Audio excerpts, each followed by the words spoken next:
আসসালামু আলাইকুম। সকল শিক্ষার্থীকে স্বাগত জানিয়ে শুরু করছি ম্যাথ ক্লাস। আজকে আমি ম্যাথ ক্লাসের সপ্তম শ্রেণীর গণিতের অনুশীলনী 1.2 পৃষ্ঠা নম্বর হচ্ছে 24, প্রশ্ন নম্বর 5। এই 5 নম্বর প্রশ্নটি সহজে সমাধান দেব।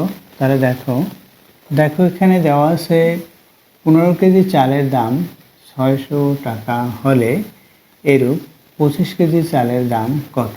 এখানে দেখো পরিমাণ কি 15 কেজি, এখানে 25 কেজি। এখানে 15 কেজি চালের দাম হচ্ছে 600 টাকা, 25 কেজি চালের দাম কত সেটা আমরা বের করব। এখানে 15 কেজি চালের দাম 600 টাকা। তাহলে দেখো এখানে চালের পরিমাণ বাড়ছে, সুতরাং দামের পরিমাণও বৃদ্ধি পাবে। তাহলে লিখি চালের পরিমাণ যে অনুপাতে বৃদ্ধি পেয়েছে, সুতরাং দামের পরিমাণও সেই অনুপাতে বৃদ্ধি পাবে।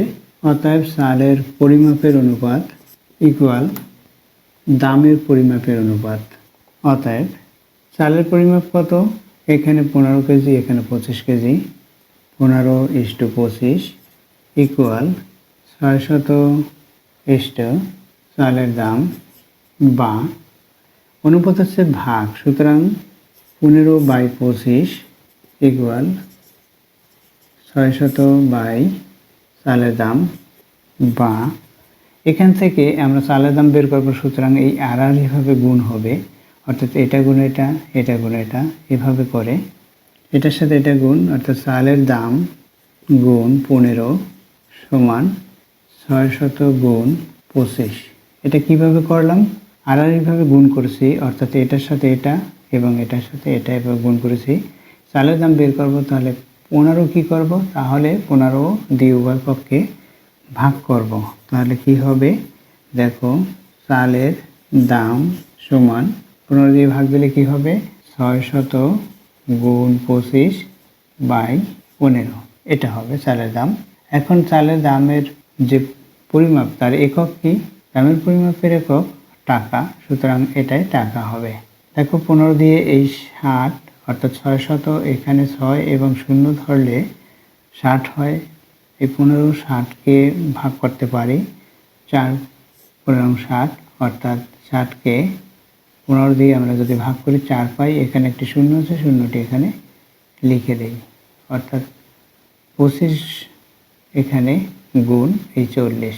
তাহলে কত হবে, এই দুটো গুণ করলে 25-এর সাথে 0 গুণ করলে 0 হবে, 25 দিয়ে 4কে গুণ করলে 100 হবে, আর এটা হচ্ছে টাকায়, সুতরাং টাকা হবে। দামের পরিমাপের একক হচ্ছে টাকা। 25 কেজি চালের দাম আমরা পেয়েছি 1000 টাকা, অর্থাৎ চালের দাম এখানে বলেছে কি 25 কেজি চালের দাম কত, 25 কেজি চালের দাম এত টাকা। অতএব 25 কেজি চালের দাম 1000 টাকা। উত্তর কি 1000 টাকা, উত্তর 1000 টাকা। এটা উত্তর। আশা করছি বুঝতে পেরেছো অঙ্কটি কীভাবে সমাধান করতে হয়। এরপর দেখো এটার ঐখিক নিয়মে, অর্থাৎ আমরা যদি এভাবে না লিখে অন্যভাবে করি, ঐখিক নিয়ম অনুসারে, এখানে তো আনুপাতিক হারে বৃদ্ধি পেয়েছে, অনুপাতের নিয়ম অনুসারে আমরা করেছি, আনুপাতিক ভাগ অনুসারে, অর্থাৎ তাহলে দেখো এখানে ঐখিক নিয়মে অঙ্কটির সমাধান দিচ্ছি। কিভাবে করব, এইভাবে লিখব। আমাদের বের করতে বলছে দাম কত, যেটা চেয়েছে দামের পরিমাপ, সেটা আমরা ডান দিকে লিখব। এখানে চাল দেওয়া আছে, এখানেও চাল দেওয়া আছে। 15 কেজি চাল, এখানে 25 কেজি চাল, যেটা দুইটি দেওয়া থাকে সেটা বাম দিকে লিখতে হয়, যেটা বের করতে হবে সেটা ডান দিকে লিখতে হয়। এখানে একটি, অর্থাৎ 15 কেজি চালের দাম 600 টাকা, 1 কেজি চালের দাম অর্থাৎ 25 কেজি চালের দাম। এভাবে আমরা করব। দেখো এখানে আমি সংক্ষিপ্ত লিখছি, অর লিখি 15 কেজি চালের দাম 600 টাকা, আমি টাকা সংক্ষিপ্ত লিখলাম। অতএব 1 কেজি চালের দাম, 1 কেজি কম হবে, 15 কেজি চালের দাম যদি 600 টাকা হয়, 1 কেজিতে দামের পরিমাণ কমবে, সুতরাং কী হবে, ভাগ হবে, অর্থাৎ 600/15। এখানে টাকা, টাকায় টা লিখে দিলাম। অতএব কত কেজি, 25 কেজি। দেখো 21 থেকে 25 বড়, অর্থাৎ এখানে চালের পরিমাণ বৃদ্ধি পেয়েছে, অর্থাৎ এখানে দামও বৃদ্ধি পাবে। এখানে 25 কেজি চালের দাম বেশি হবে, বেশি হলে কী হবে, গুণ হবে। এখানে 600-র সাথে আমরা 25 গুণ করতে পারি, অথবা এই 22 চিহ্নর মাথায়ও 25 দিয়ে গুণ করতে পারি, 15 এখন 15 দিয়ে 6 17কে ভাগ করব। 4 হবে, 4 পরম 60, এই যে শূন্য আছে শূন্যটি লিখে দিলাম।